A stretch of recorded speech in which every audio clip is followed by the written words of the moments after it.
우리 다 함께 오늘 본문의 말씀 다 같이 읽겠습니다. 오늘 본문의 말씀은 시편 1절에서 7절에 있는 말씀입니다. 다 함께 읽겠습니다.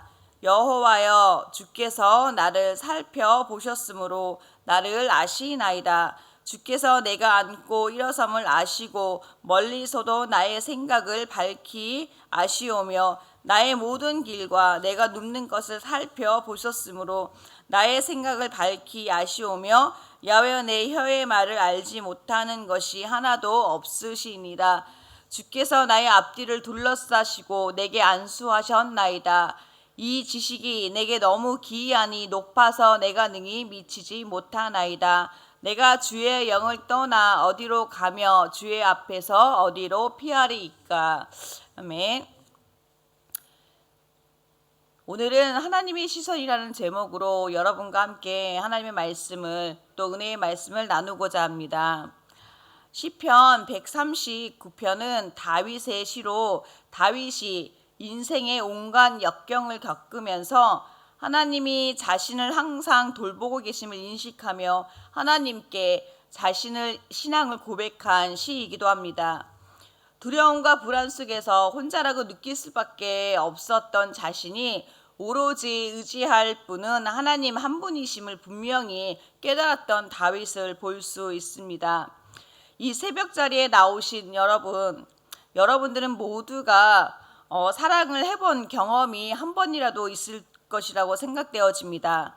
사랑을 한다는 것은 누군가를 관심 있게 바라보고 그가 무엇을 하든지 함께하고 싶고 같이 있고 싶어지고 사랑하는 사람이 움직이는 대로 우리의 시선은 늘 그 사람을 향해 있다는 것을 여러분은 사랑을 통해서 사랑을 함으로써 깨달아서 알게 되어진 줄 믿습니다. 즉 누군가 사랑과 관심으로 나를 바라볼 때 우리는 그 사랑에서 위로와 안정감을 얻게 됩니다. 시편 139편에서 다윗은 하나님의 시선이 그의 삶을 깊이 이해하고 있음을 또한 고백합니다. 오늘 우리는 다윗의 시편의 고백과 함께 하나님의 시선이 무엇을 의미하는지 우리의 삶에 어떠한 방향을 미치는지 말씀을 통해서 알아보겠습니다. 첫 번째로 하나님의 시선은 우리의 모든 것을 아시고 보고 계십니다. 시편 139편 1절에서 3절을 다 함께 보시겠습니다.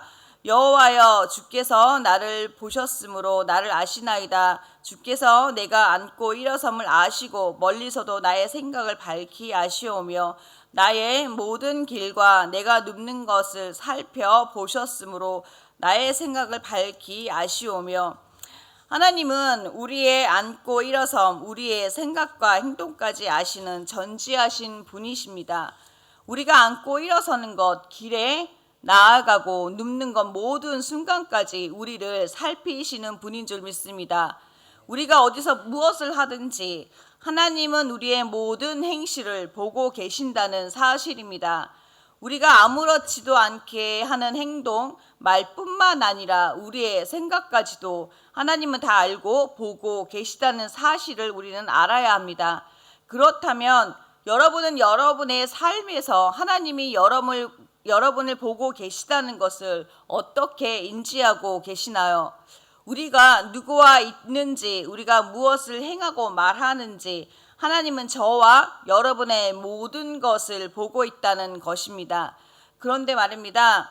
그렇게 하나님이 우리를 보고 있다는 것을 우리는 알매도 불구하고 우리는 우리의 삶에서 전혀 하나님이 우리를 보고 계시다는 사실을 망각하고 살 때가 많다는 것입니다. 어쩌면 하나님의 임재의식의 부재 속에 우리는 살아가고 있는지도 모르겠습니다. 아무도 안 보니까 이것만 해도 괜찮겠지. 아무도 안 보니까 이런 말 해도 괜찮겠지. 또 아무도 안 보니까 이렇게 행동해도 괜찮겠지. 이 아무도 안 보니까 어떻게 해도 괜찮겠지라는 이 말에 대한 우리의 태도가 우리의 진정한 모습이 아닐까 생각해 봅니다. 이 말을 하면서 저는 저와 저희들의 자녀에 대해서 잠깐 이야기를 한번 해보려고 합니다. 이 얘기를 하면서 제가 참으로 양심상 많이 찔릴 때가 많은데요. 저희 아이들이 저에게 이렇게 말할 때가 종종 있습니다. 엄마는 교회 전도사인데 왜 그렇게 행동해? 엄마는 왜 그렇게 말해? 그 말을 듣는 순간 아, 그렇구나. 내가 왜 이러지? 라는 생각과 함께 나의 태도와 말의 습관에 대해서 생각해 보게 되어집니다. 제 아이들이 그렇게 말하는 순간에 제가 만약 그때 하나님의 나를 보고 계시다는 것을 인지했다면 과연 제가 그렇게 우리 아이들한테 행동하고 말할 수 있었을까요? 이와 반대로 저희 아이들의 경우를 보면, 제 입장에서 저희 아이들의 경우를 보면 우리 아이들이 또 부모님에게 부모님이 모른다고 생각하고 말하고 행동할 때가 있습니다. 때로는 거짓말을 한다는 것, 또 잘못한 행동을 했을 때 그것을 감추려고 했을 때 희한하게 부모인 저는 그것을 알게 되어집니다. 참 진짜로 그게 희한하더라고요. 그러면 제가 이 아이들에게 어떻게 말하겠습니까? 어떻게 하겠습니까? 제가 일단 혼을 냅니다. 그리고 이렇게 말을 합니다. 너희들이 아무리 거짓말로 엄마를 속일지라도 희한하게 엄마는 결국 너희가 한 거짓말을 알게 돼. 그러니 엄마가 솔직하게 물어볼 때 말하는 게 좋을 거야 라고 말을 합니다. 협박 아닌 협박을 조금 그렇게 말을 하기도 하죠. 그렇습니다. 여러분, 엄마인 제가 저희들의 자녀들이 거짓말을 하는지 아닌지 아는데 하물며 전지전능하신 하나님께서 우리들의 생각과 말과 행동을 모르실까요? 여러분, 우리가 믿는 하나님이 우리의 말과 행동을 보고 계시다는 것을 인식한다면 우리는 우리의 말과 행동 그리고 우리의 태도를 조심해야 하는 줄 믿습니다. 아무도 안 보는 것 같은데 우리의 모든 삶이 하나님의 시선 안에 있다는 사실을 알고 깨닫게 된다면 우리는 함부로 행동하거나 말을 하지 않을 것입니다. 우리가 무심코 하는 말과 행동들이 다른 사람들에게 상처를 주고 때로는 다른 사람의 약점을 꼬집어서 무례한 행동을 한다는 사실을 우리는 기억해야 할 것입니다. 다윗은 늘 하나님의 시선이 자신에게 향하고 있음을 인지하는 자였습니다. 그랬기 때문에 다윗은 하나님 앞에서 자신의 연약함을 인정했고 두렵고 힘든 상황에서도 오로지 하나님 한 분만을 의지하며 그분이 함께 하심을 맛보아 알았던 자이기도 합니다. 다윗이 경험한 하나님의 시선은 힘들고 두려운 고통의 시간 속에서도 자신을 보호하시는 하나님을 경험했으며 반면에 잠시나마 하나님의 시선을 인식하지 못하여 저질렀던 자신의 잘못된 행동을 뉘우쳤던 다윗은 다시는 똑같은 죄를 범하지 않으려고 노력했던 믿음의 신실한 사람이었던 것을 우리는 다윗을 통해 볼 수 있습니다. 다윗은 정말로 하나님의 시선을 아였던 자입니다. 여러분, 하나님은 우리가 숨기고 싶어하는 죄와 약점조차도 아시는 하나님이십니다. 그런 하나님의 시선은 우리를 죄인으로 보시는 것이 아니라 여전히 우리를 사랑하시며 사랑의 눈으로 우리를 바라보신다는 것입니다. 여러분, 우리는 하나님의 시선을 두려워하지 말고 우리의 삶을 솔직히 하나님 앞에 내려놓는 저와 여러분이 되시기를 축복합니다. 실패와 약점에서도 하나님은 우리를 이해하시고 회복시키시는 분이심을 믿어야 할 줄 믿습니다. 하나님의 시선이 저와 여러분에게 향해 있다는 사실을 알고 저와 여러분이 어디서 무엇을 하든지 떳떳한 믿음의 사람이 되시기를 축복합니다. 하나님의 시선을 의식하고 사는 여러분이 되시기를 모두 축복합니다.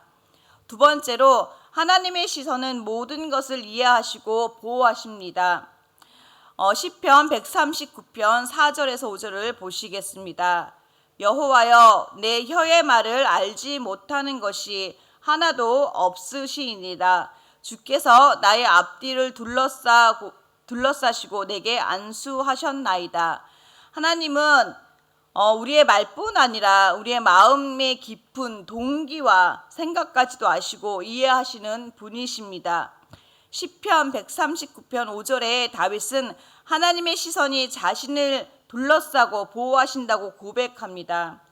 여러분에게 도무지 이해되지 않거나 또는 억울한 일이 생겼을 때 여러분은 어떻게 반응하십니까? 우리가 예상하는 첫 번째 반응은 왜 나에게 이런 일이 생겼을까 하고 스스로에게 질문하며 무엇 때문에 이렇게 되었는지 내 자신을 돌아보기보다는 내 자신을 자책하거나 또는 그 문제에 대하여 회피하려는 반응일 것입니다. 두 번째 반응은 이해되지 않는 문제를 해결하기 위해 여러분은 누군가를 만나 자문을 구하며 그 일을 해결하기 위해 애를 쓸 것입니다. 그런데 아무리 우리가 애를 써도 그 문제가 해결되지 않을 때 우리는 비로소 세 번째 반응, 그 문제를 하나님 앞으로 가지고 나온다는 사실입니다. 여러분, 이 세상에는 해결되지 않는 문제는 없습니다. 이 세상을 창조하신 하나님만이 우리의 문제의 해결자이심을 믿어야 할 줄 믿습니다. 우리 문제의 해결자이신 하나님 앞으로 나오는 반응, 이 반응이 우리의 삶에서 항상 첫 번째 반응이 되어야 하는 줄 믿습니다. 성도 여러분, 여러분이 이해되지 않는 일과 문제를 통해 여러분은 하나님이 하시는 일을 볼 것입니다. 하나님은 우리가 그를 통해 하나님께서 어떻게 반응하시는지를 보기를 원하십니다. 우리가 해결할 수 없는 일에 우리는 그저 주님 앞에 나아가야 하는 줄 믿습니다. 하나님이 우리의 모든 형편과 모든 상황을 이해하시고 우리를 지키시고 보호하신다는 사실을 믿으셔야 합니다. 하나님은 단순히 우리의 행동을 관찰하시는 분이 아니라 우리의 내면을 또한 이해하시는 분인 줄 믿습니다. 하나님은 우리가 이해하지 못하는 상황 가운데서도 우리의 고통을 듣고 계신다는 사실을 우리는 알아야 합니다. 우리가 이해받지 못한다고 느낄 때 하나님은 우리의 모든 것을 알고 계신다는 것을 또한 믿으시기 바랍니다. 하나님의 손이 우리를 붙드시고 보호하시는 줄 믿으시는 여러분이 되시기를 축복합니다. 여러분, 우리는 결코 혼자가 아닙니다. 우리가 외로울 때도 우리가 혼자일 때도 하나님은 늘 우리 곁에 계심을 기억하십시오. 사람들이 여러분을 이해해 주지 못할지라도 하나님 한 분만이 여러분을 이해해 주시는 분인 줄 여러분은 믿으시기 바랍니다. 여러분의 삶의 주인이신 하나님을 의지하며 살아가는 성도 여러분들이 되시기를 축복합니다. 세 번째로, 하나님의 시선은 어디에나 있습니다. 시편 139편 6절에서 7절을 읽어보시겠습니다. 이 지식이 내게 너무 기이하니 높아서 내가 능히 미치지 못하나이다. 내가 주의 영을 떠나 어디로 가며 주의 앞에서 어디로 피하리이까. 하나님의 시선은 우리가 높은 곳에 있든지 깊은 어둠 속에 있든지 항상 우리와 함께 하심을 믿으셔야 합니다. 삶의 광야에서도 고난의 깊은 바다에서도 하나님은 우리를 붙드시는 줄 믿으시기 바랍니다. 여러분, 요나를 보십시오. 요나가 하나님의 부르심을 피하려고 도망쳤지만 하나님의 시선은 그를 끝까지 따라갔습니다. 하나님은 하나님을 경외하는 자나 또는 하나님을 대적하는 자 모두에게 똑같이 시선을 두십니다. 하나님을 경외하는 자들에게는 그들의 어려움과 고난 속에서 그들이 처한 상황 속에서 한치의 시선을 떼지 않으시며 그의 고통을 함께 보시고 느끼며 보호하십니다. 반면에 하나님을 대적하는 자들에게도 똑같은 시선이 고정되지만 그들에게는 하나님의 심판의 시선들이 그들을 기다리고 있다는 사실입니다. 하나님의 시선이 여러분에게 고정되어 여러분의 삶과 함께하며 여러분을 위로하며 고난의 순간에도 하나님이 함께하시는 저와 여러분이 되기를 축복합니다. 성도 여러분, 외롭고 버림받았다고 느낄 때 하나님의 시선을 생각해 보십시오. 또 하나님의 시선이 나를 향하고 있다는 것을 항상 생각하는 여러분이 되시기를 바랍니다. 여러분의 삶의 고난의 순간에도 하나님은 항상 우리를 놓지 않고 계시다는 사실입니다. 하나님의 시선은 우리의 모든 것을 아시고 어디나 함께 하시며 우리의 삶을 변화시키는 줄 믿습니다. 오늘도 그 시선을 믿고 신뢰하며 살아가며 오늘 하루도 승리하는 여러분이 되시기를 축복합니다. 하나님의 시선을 붙들고 살아가는 성도 여러분들이 되시기를 축복합니다. 기도하시겠습니다.